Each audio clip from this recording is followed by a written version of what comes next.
Welcome to my YouTube channel where we demonstrate and discuss everything related to theatrical and entertainment production crafts. Please subscribe to get the latest updates, posts, and demonstrations. While I will focus primarily on safety in the shops and comprehensive training and operating procedures for tools and machinery, I'll also demonstrate and discuss practical applications like flat and platform construction, scene painting, and more.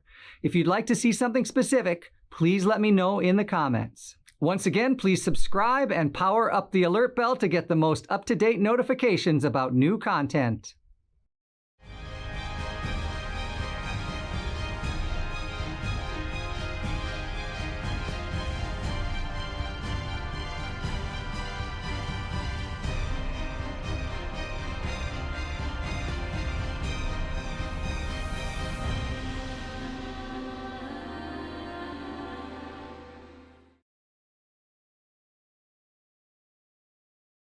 In this series of videos, I demonstrate how to turn this extruded brick material into a realistic aged scene-painted brick. This is the summary of steps that I used. The extruded brick was previously painted to look kind of like brick, though not a very realistic version of brick. Then it was covered up in graffiti with spray paint, so the quality of the original scenic brick paint became less important. Unfortunately, the spray paint makes it harder to jump directly into scene painting methods. New paint over the spray painted areas will want to bead up and separate. The hard edges of the spray painted shapes could also show up as distinct lines through additional paint layers. I began with a good primer sealer cover-up coat. Even that did not want to stick to the enamel spray paint. With a little work, I was able to get about 90% or better coverage with the white primer. I followed that with a base coat of a red-brown so that I wasn't starting from pure white with my texture coats.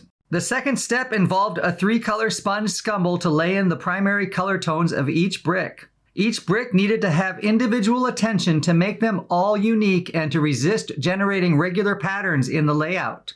Each brick also needed to have their own color tones and variations. I could have approached this first color layer as 3 solid base color coats and achieved much the same effect after applying all the additional layers, but I prefer the extended time painting with the sponge scumble because the process also meditatively connects me to the project, gets me more into the heart of the paint and what the brick wants to become.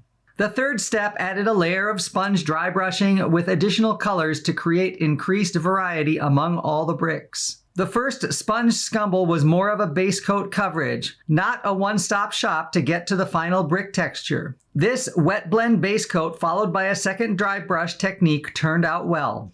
The fourth step involved painting all the mortar lines. Now the bricks are finally starting to look like bricks. With extruded brick, I almost always paint the bricks first, then paint the mortar lines second. That allows me to be messier with the brick texture and wrap around the extruded edges. A common mistake when painting mortar lines is to paint them darker than your brick. Unless your brick layer colored their mortar, the original mortar is more likely to be a light or medium gray, not a darker color. The mortar may get darker and stained over time with age, but originally it was most likely to be a gray color of some kind.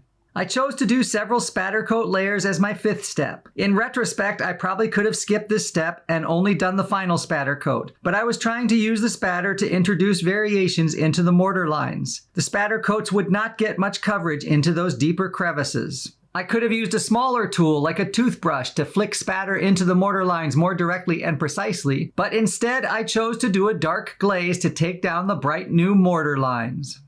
The 6th step, the first of the glaze coats, moved my mortar in the direction I needed. It also muted a lot of the brick and much of the previous good texture I had already built up. But it was also starting to take the clean look of the brick down, introducing a more aged look to everything. I intentionally did not do 100% full coverage and was sloppy in places. But some of those details would probably get eliminated in the final few steps. I then took 3 additional glaze colors, a whiter one, a darker one, and a middle brick red color, and selectively applied them to particular bricks or parts of bricks as my 7th layer of scenic paint. This step increased the variation of types of bricks, allowing me to change some of my original layout colors, and also began to introduce a calcification effect on parts of the unit.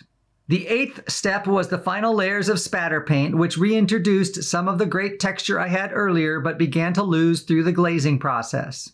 As a 9th step, I was meant to create a charred top to both units, suggesting the building was bombed and the wood roof or ceiling structure was burned away. I should have performed a 10th step to put back additional 3-dimensional depth into the charred bricks at the top, but I ran out of time and the scenic pieces needed to go to their locations for the performances.